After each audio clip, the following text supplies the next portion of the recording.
This is Deborah Atkinson, and you're listening to Flipping 50, where I address your top questions and struggles. I share what to eat, how to move, and how to think to get the energy and the vitality you want in the second and better half. And you have now entered the no-nag zone.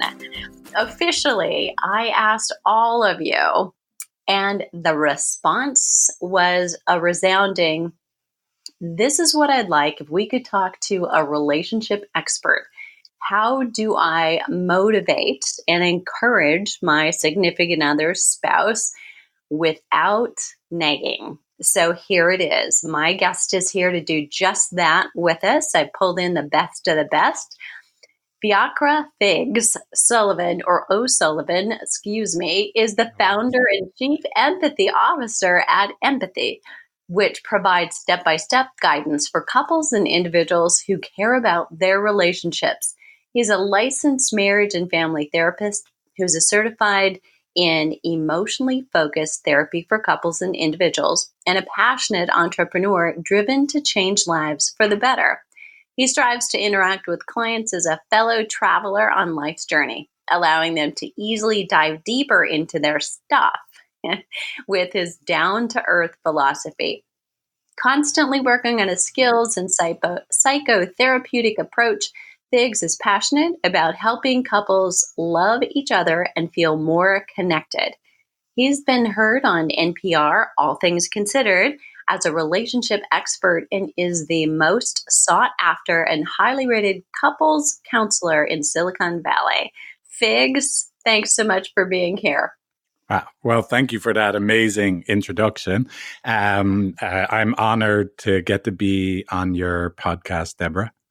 And so I'll just say the elephant in the room. So in the green room before the show, I asked him really how to pronounce his first name, and then I messed up O'Sullivan. I'm so sorry. Right. Oh, yeah, no worries. Sullivan, O'Sullivan, that's okay. No problem. Inevitably, right? It's yes. Like Murphy's Law. All right. Okay. So we have one single question, really, that I'm sure will lead down a path of there's a lot to unpack about this, but loving someone, caring for someone, caring about their health and their wellness, and, potentially selfishly, we also benefit when they feel better. How do we do this without nagging? Right. That's a great question. And look, first thing is, like you said, I'm basically all I do all day long is help people love each other, try and help people get along with each other and help people understand what is it that really happens when things go badly.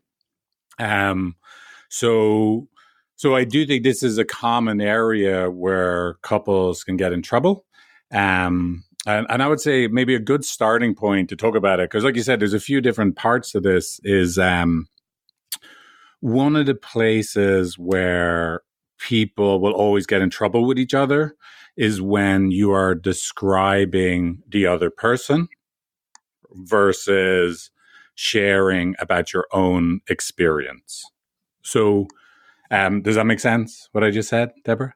Yeah. Can you give me maybe an example? Yeah, I mean, a very simple example, like just off the top of my head, would be, this is a pretty hard one, right? But I've noticed you have put on weight, right? That would be, I'm describing the world outside of me and the world's number one representative, my partner or spouse. Whereas talking about my own experience would be an example of, I would say, like, I am concerned about your health. And then, of course, the next step in that would be to actually understand that the concern comes from a place of vulnerability inside yourself. That is just about yourself. It's not actually about the other person. So, and again, I know there's a lot of different things to unpack in that. So basically, and this is kind of counterintuitive for a lot of people, and it flies in the face of a lot of the advice people are given, and what they think is intuitively true. I'm not a big believer of feedback being very helpful in relationship. So, Wow. so I would do your very best to give each other as little feedback as possible. Now, of course, there are times where people ask for it, but even then, I would really assess. Like, someone may say they want feedback, but really, are you sure they want feedback? Um, chances are you're walking into an ambush. But if you start giving people your honest feedback about them, but basically, if you and your spouse are really important to each other, if what you say could be judged as a negative assessment or judgment of them, it is going to touch them in a very deeply vulnerable place, right? Because if you're each other's primary attachment figures, basically the person that you turn to for your deepest emotional needs to be met, if what you say to your partner is going to land in the A basket or the B basket, and the A basket is what I'm saying to you gives you an indication that maybe I'm not really here for you, or the B basket, which is what I'm saying to you could land inside you, like I'm telling you you being you is not acceptable to me. Even if you've got some pretty darn good feedback to give someone, it's not going to land well on your spouse or partner, because it's going to hurt them deep down inside. It's going to touch a place where they don't feel loved. And being loved by you is so important that it'll hurt so deeply that they'll most likely be consumed with needing to defend themselves, or whether that's they attack you, they defend themselves, they shut down, they pull away, they make a joke of it. They're going to end up having to do something to survive this moment of feeling either you're not really here for me or I'm not good enough for you. Wow, powerful. Okay, let me ask you a question so that I could be taking you down a path, but I want to know if this is even relative to what you're saying. So I golfed, might have been a decade ago, with my significant other, and it would have been one of the very first times it would have been the first time we ever golfed together.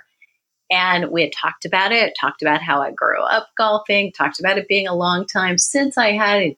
I remember him asking, are you pretty good? And I said, well, I used to be, but it's been a while. And we golfed, and I remember finishing, and I remember him saying, "You're terrible," afterward. Yeah. And I thought, okay, I don't know what you expected. Like Tiger Woods, I'm not, but I wasn't that bad. And I'm still talking about it a decade later.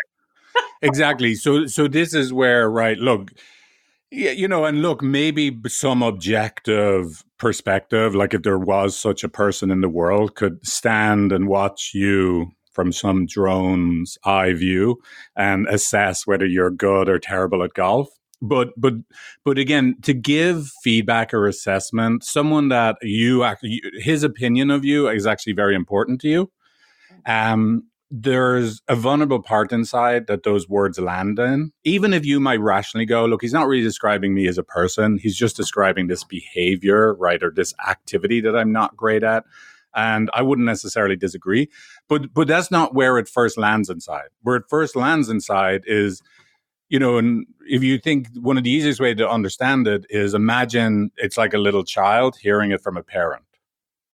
Right. Because when it comes to love, even though you might be grown up, right, and you're like, amazing podcaster, when it comes to love, we're actually all still kind of babies inside, because the same mechanism that we had when we were babies, like I said, are you there for me? And if a mom or primary caregiver is not there for a baby, they're going to cry out, right? Like they should cry out, they should protest, right? So that they are not going to be in danger.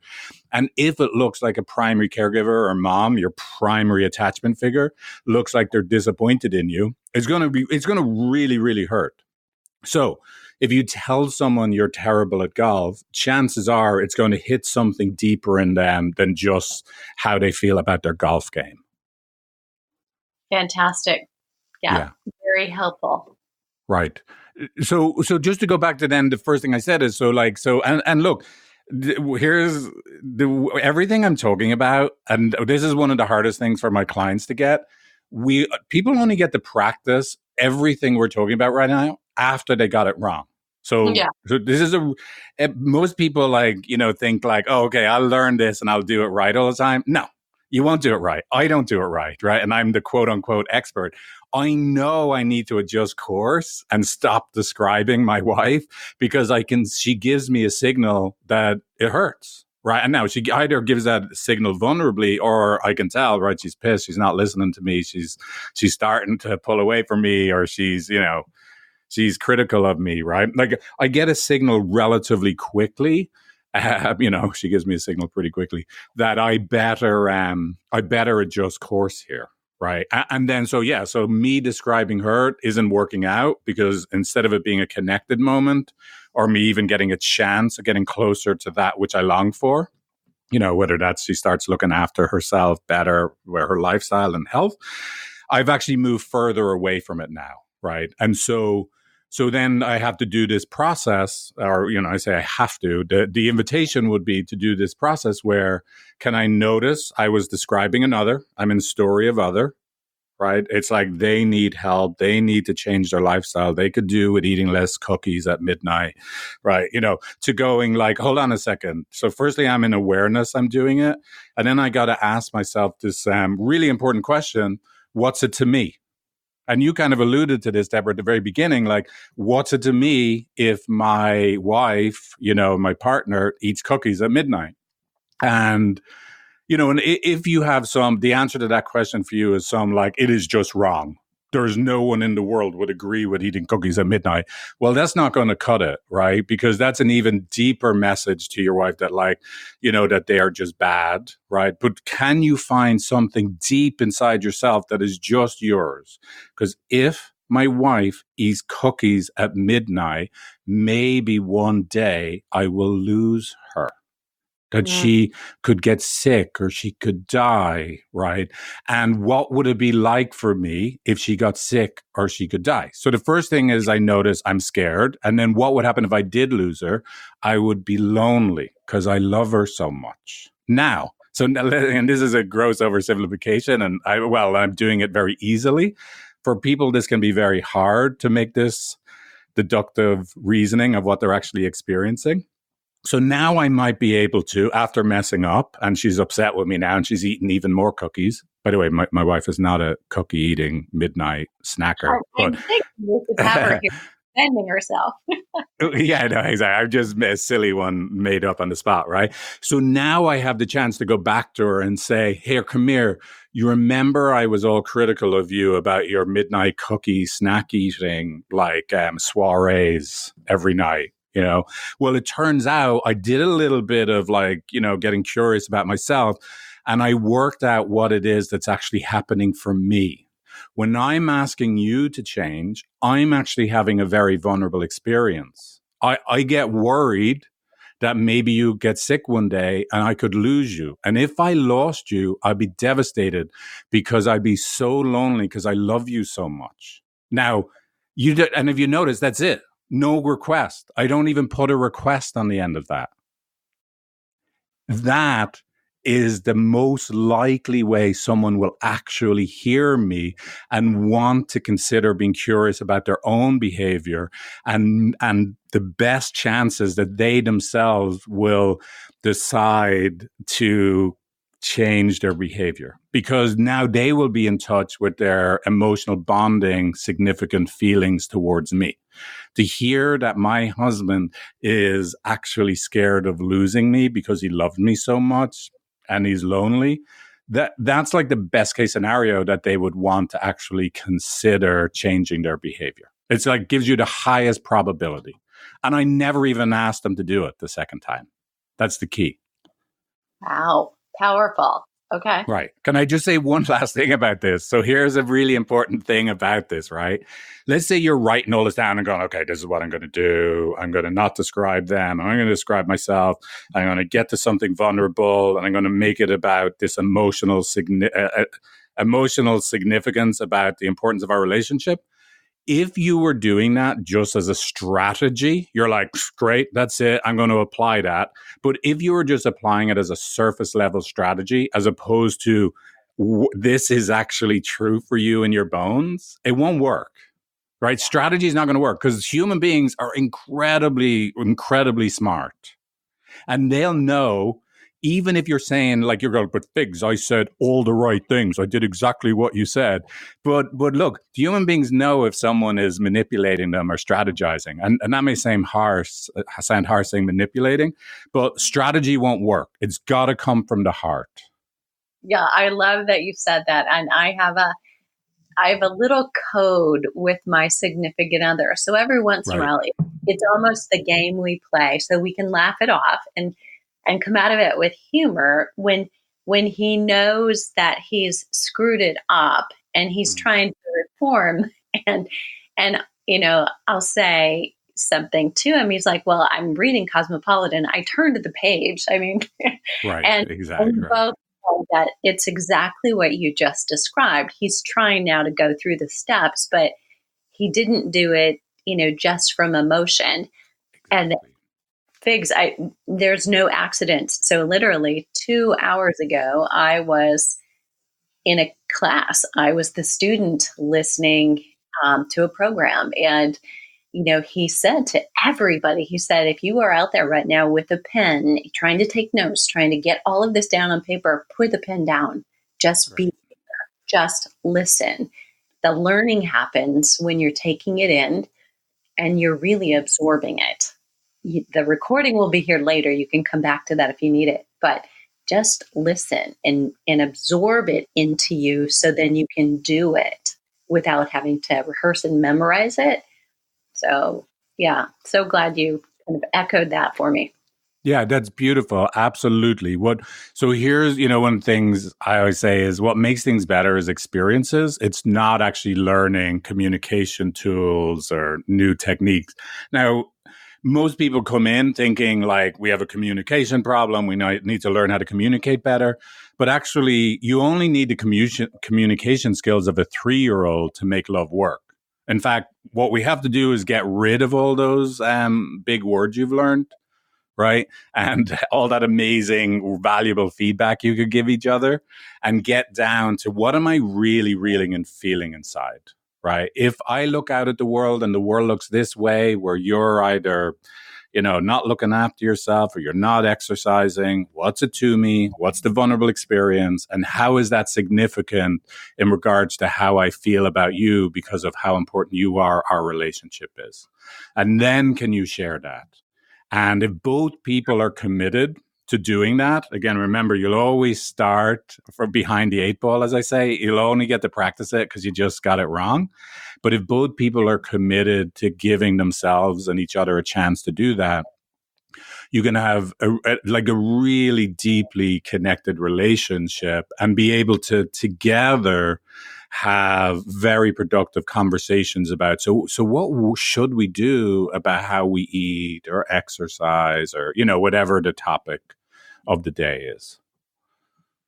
Love that. Okay. Can I pitch you with a couple scenarios that are very real for my listeners?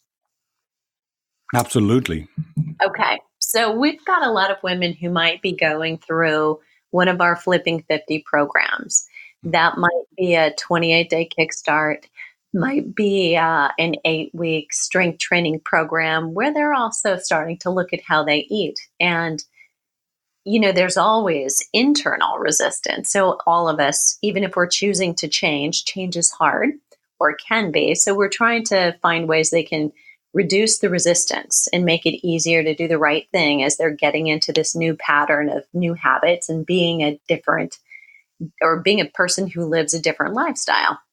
So this is where it gets key for them. Quite often they'll say in a Facebook group or on comments, it's a challenge because my husband doesn't want to eat the way. He's not on board. He's not wanting to change things. And this is where they're really looking for, they're not pointing out you're fat, or you're unhealthy, but they want someone to come along for the ride for them. How might you approach that? Would there be some specific language they could use? Yeah, well, so here's the first thing, the all roads to a better relationship must pass through your ability to see we're in a system that's both of us together. right? So usually, again, when people come to see me, they've got two different narratives, right? So I can imagine, let's say one of your clients is like, I'm exercising, I'm getting stronger, I'm eating better, and I'd love if my partner, significant other would join me in this journey, right? That's great, right? But most likely, what your partner in some ways feels in response to your enthusiasm and please do this with me is on some level, even if they're not conscious of it themselves, it feels like they're being told you being you is unacceptable. And again, remember, because your opinion of them is so important. In fact, I would hazard a guess that it might be the most significant love language they have is to know that you're actually not disappointed in them and they're acceptable to you. All of your requests to get them to join you, no matter how skillfully you put them, will probably land like you're telling them you being you is not good enough. And so then it's almost from that place, of course, they will either get defensive, shut down, pull away, or tell you you're being a nag or you're being too much, right? Some are, or they'll just like make small of you, ignore you. And then, of course, you might hurt, right? Because here I was actually trying to help you. And now I feel even less joined or even less of a team. It hurts even more. And so most likely even if you try to do it skillfully the first time, now you may actually be nagging, or you might give up on them, and then that'll signal or some other reactive behavior, even if you don't notice it and wouldn't think of it yourself as a reactive behavior, it'll land that way on your significant other, and they'll now feel even more unaccepted. And of course, now they'll be even more committed to shutting down or not listening or not joining you, right? And I don't know if you get the picture, that pattern will go on and on and on and on. Yeah. The more I feel alone, the more I ask you to join me, the more it makes you feel bad, the more you resist me, which makes me feel more alone. So the more I ask you, oh, geez. And so here's the most important thing. We get stuck together. Now, the most important words in that is capital W, capital E, and together, all caps, big neon lights. So that way we have transformed this issue from a me versus you issue to this is an us issue where both of us are getting our feelings hurt and both of us are reacting in ways that they actually make sense, but we're together creating a negative system. And the only way out of that is we got to see it as an us thing. It only happens because we get hurt. Why do we get hurt? It's actually because we're so important to each other. And I that from that place, then you can see your own part in it. It does make sense to me. I'm so excited about something. I try and include you. It does make sense to me that it could land in a way, even if that hurts, even if I don't intend it. And then, of course, again, it's best to work on these things as a team. Then your significant other hopefully will be able to see, look, you know what? It actually makes sense that if I dismiss you or I'm not enthusiastic, how you could feel alone. Right. So both of you then, once you see it's a system, could actually see your own part. And then if you mush all that together, now we might have some genuine empathy and we could talk together about how do we proceed from this place. So good. All right. So if we're only really going to get the opportunity to work on this by screwing up, do you have a recommendation? I mean, do you recommend that people just, take 10 or take a day and let things cool down and then come back together? Well, again, so let's just assume that both people, this is a big assumption, right? That both people are willing to work on their relationship together, right? Yeah. Right. So no, I wouldn't look. Every situation is different. For some people, look, like arguments, struggles might get so hostile and heated that it doesn't make sense to walk away, right?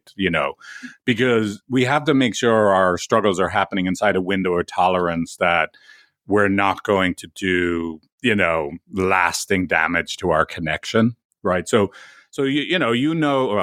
people hopefully know themselves that look, if we need to be able to count to 10. Because we're on our way to tire slashing and passport burning by 10. obviously an exaggeration for most people, right? Then yeah, like for flip's sake, we might have to include counting to 10. But again, the most important thing that I would encourage all couples to do, right, is can you see the system? We have to change it from these two competing narratives, right? Like my narrative, you are so difficult. I have this amazing thing I'm doing. I'm trying to include you. Puh, look at you sitting on the couch. I can't believe it. And the other person's narrative, we've been living this way for 10 years and now you get a bee in your bonnet about something and you expect me to change? That's just ridiculous. Right? Like we have to change. The first thing we have to do is move from those two competing narratives to see it as one shared narrative where we both make sense, we're both hurting, and we're both actually hurting each other, not intentionally. It's only happening because we love each other. So just all I would say to couples, try and spend all of your relationship energy, like your conscious relationship energy, on trying to see the system and see how you both make sense and how you're both hurting because you love each other. And that changes everything. And this is a leap of faith for people because people might and I get this all the time. People are like, but the issue is still there. But sure, the issue is still there, but both of you have changed and how you feel about each other has changed so dramatically. You're no longer a threat to each other. You're actually now two people that can have empathy for each other and compassion for each other. And I'm not concerned about two people that have empathy and compassion about each other resolving problems. Great way to explain it. Okay, so I have to ask, do you and your wife squabble? Have fights? Argue? Absolutely. We really love each other, right? We really love each other. What's that? I said it's that Irish temper. Well, that too. I mean, for flip's sake, you have that right. I mean, I definitely, yeah. Yeah, like the quote of the day. I'm in love. You have to come back because this will become a new meme. For flip's sake, you could not say that on a better podcast, Figs. Do you see? Oh, that's true, right? That's right. I didn't even notice. Right, exactly. That's what we learn as kids in Ireland, to not say that other F word, for flip's sake. But that's true. That's perfect. Flipping. Right. Mm-hmm. Yeah. Right. Perfect one. But so here's the by the way, so here's the thing, right? Of course we struggle. Of course we fight. Of course we nag each other, because I have moments where I feel, we've got two little kids, and I'm almost flipping 50 with two little kids. We have loads of moments where one of us feels you're not here for me, and or the other and of course if they go parallel, then the other feels like, oh my God, you're disappointed in me. And that comes out temporarily as reactivity and protest. And of course, that hurts the other person and we get in our cycle. But we're able to see it as a cycle and know it's only a temporary thing. And then the real magic of relationship happens in the repair. So look, we're going to struggle every day, like whether it's getting them ready for school, picking them up from school, or getting them into summer camp. I mean, I know for many of your listeners, they're all like, yep, like being there, right? But so we get in struggles all the time, but then we are able to repair.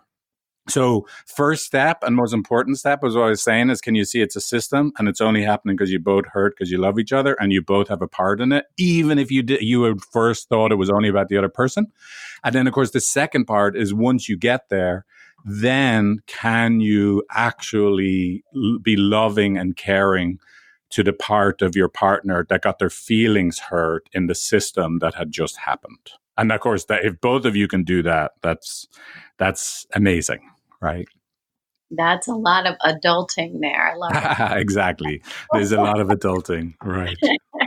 Okay, Figs. So where can listeners go to get more Figs? Yeah, well, thank you for asking. So probably the best way is just to go to empathy.com, and it's empathy with an I on the end, not a Y on the end. I always tell people, which is true, I couldn't afford empathy with a Y on the end.com. So I'm stuck with empathy with an I, right? it's a fitting website for me, like a wounded healer. Even my website URL is a little wounded, right? A little broken, you know? So empathy with an I.com. And then there's a couple of different things I would encourage you to take a look at. You'll see there's a quiz link, and you can go through this web app I built for couples where you could go through an assessment where you discover who you are in love from an attachment theory perspective. And the beauty of it is once you discover who you are, you can invite your partner, significant other, spouse, and they could also then take the quiz through the link you sent them, and then they'll find out who they are in love. And then most importantly, because you both have taken the quiz, then we kind of jumble all your answers together. Well, jumble makes it seem, well, we join them together, and then we give you your relationship system report that tells you who you are together and what you need to work on for the rest of your life. Right. And then the other thing, this really resonates with you. Like I do have a bunch of courses, and the flagship course is what I call the conflict solution course. And that course, if this way of thinking about yourself and thinking about your relationship really resonates, it will go through everything in much greater detail, and hopefully help you guys have a much better relationship.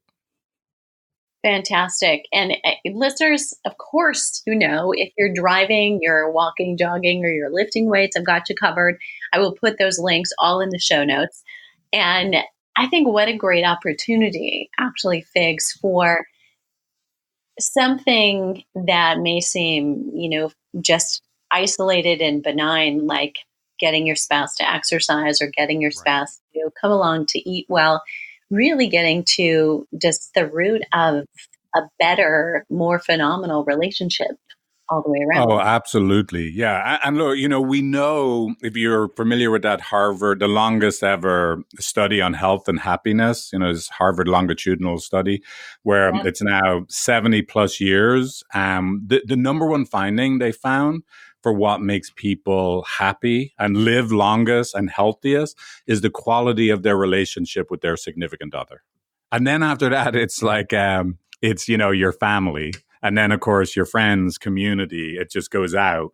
So I always like my mission is to help people love each other in their primary romantic relationship, with the goal that all the skills you learn, you can then apply outwards to your family, your friends, your community. And, heaven help us, we certainly need the ability to have a little bit of empathy for our fellow community members and citizens in this time.